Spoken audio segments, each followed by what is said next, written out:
Romanos 13. Sométase toda persona a las autoridades superiores, porque no hay autoridad sino de parte de Dios, y las que hay por Dios han sido establecidas. Nota: las autoridades por Dios han sido establecidas. Véase también Daniel 4:32, Salmo 75, 6, 7. Pablo nos sugiere que Dios aprueba un gobierno corrupto, funcionarios sin Dios o una legislación injusta. Algunas veces, sin embargo, en castigo por los pecados de la gente o por otras razones, solo por Dios conocidas, el Señor permite que gobernantes malvados detenten el poder por un tiempo, como los profetas del Antiguo Testamento testificaron frecuentemente. En teoría, Dios concede autoridad para servir a fines elevados, versículo 3, 4. Como se ejerce esta autoridad, le será requerido a quienes la han recibido. Versículo 2. De modo que quien se opone a la autoridad a lo establecido por Dios resiste, y los que resisten acarrean condenación para sí mismos.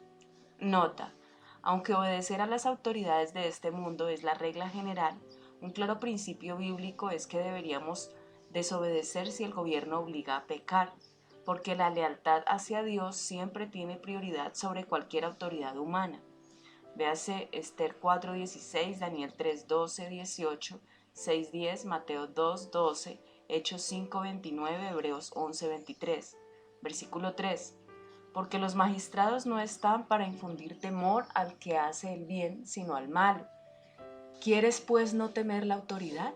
Haz lo bueno y tendrás alabanza de ella, porque es servidor de Dios para tu bien. Pero si haces lo malo, teme, porque no en vano lleva la espada, pues es servidor de Dios, vengador para castigar al que hace lo malo. Nota: cuando funcionarios gubernamentales utilizan la fuerza para reprimir o castigar el mal, no están actuando equivocadamente. Todo lo contrario, son servidores de Dios y están haciendo bien. Lleva la espada. Algunos estudiosos piensan que el hecho de que Dios autorice al gobierno como su siervo a utilizar la fuerza hasta el punto de privar a alguien de su vida no contradice el mandamiento "no matarás" de Éxodo 20:13. La palabra usada en este mandamiento se refiere al asesinato criminal y no incluye el procedimiento judicial por el cual alguien pierde la vida, ni se refiere al matar en la guerra, acciones que se expresan con otras palabras en el Antiguo Testamento. Vengador para castigar, véase la nota a 12:19. Algunas veces la ira de Dios utiliza el gobierno civil para castigar a quien hace el mal. Esto significa que los castigos civiles no se deben imponer solamente para contener el mal, sino también para castigarlo. Versículo 5. Por lo cual es necesario estarles sujetos no solamente por razón del castigo, sino también por causa de la conciencia. Nota: Pablo ofrece dos razones por las que debemos obedecer al gobierno. Primero, por razón del castigo que el gobierno ejecuta contra quien comete un delito, versículo 4. Segundo, por causa de la conciencia limpia que queremos mantener delante de Dios, que ha establecido el gobierno y nos manda a obedecerlo. Esta segunda razón significa que aun cuando no exista ninguna amenaza de ser arrestado o castigado, los cristianos deben obedecer estrictamente las previsiones legales. Versículo 6. Pues por esto pagáis también los tributos, porque son servidores de Dios que atienden continuamente a esto mismo.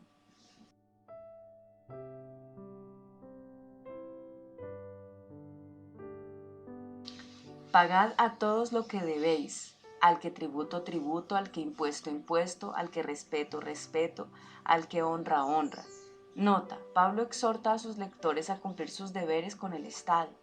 Tanto Pablo como Jesús instan a los creyentes a pagar el impuesto exigido por el gobierno romano, que ciertamente no era inocente ni justo en todas sus acciones.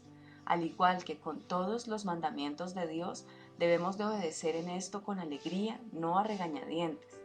Cada vez que nos sintamos desalentados con las imperfecciones de nuestro gobierno o atribulados a causa de las cargas impositivas que éste nos impone, haríamos bien en recordar que la alternativa a ello, la anarquía, es mucho peor.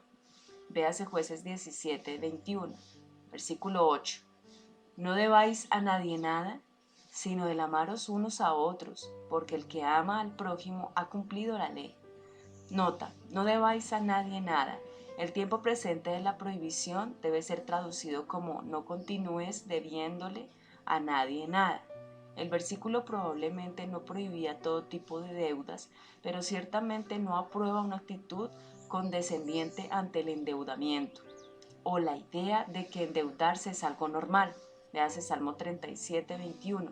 Porque el que ama al prójimo ha cumplido la ley. Si realmente comprendemos y seguimos el mandamiento de amar al prójimo, cumpliremos todos los deberes sociales y especialmente aquellos mandamientos que tienen que ver con las relaciones humanas. Versículo 9. Versículo 9. Porque no adulterarás, no matarás, no hurtarás, no dirás falso testimonio, no codiciarás, y cualquier otro mandamiento en esta sentencia se resume: amarás a tu prójimo como a ti mismo. Nota, se resume.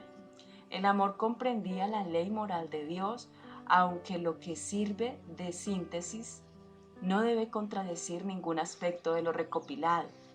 De ahí que decir que el amor por el prójimo exige quebrar de vez en cuando algunos de los mandamientos de Dios, como en una situación límite, es malinterpretar la escritura. Versículo 10.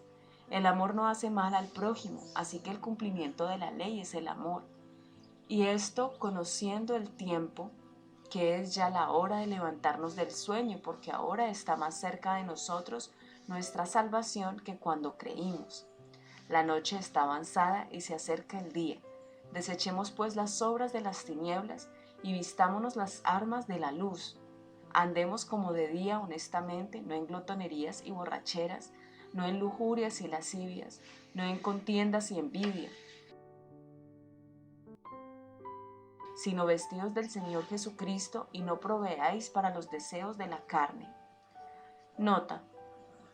Pablo insiste en una norma moral elevada de conducta, teniendo especialmente en cuenta la proximidad del regreso del Señor cuando se consumará nuestra salvación, versículos 11 y 12.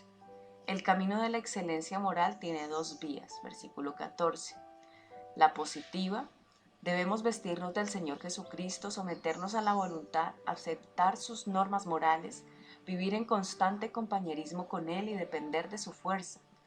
La negativa: no debemos hacer provisión para los deseos de la carne, sus reclamos y apetitos. Véase Gálatas 5, 16 al 25.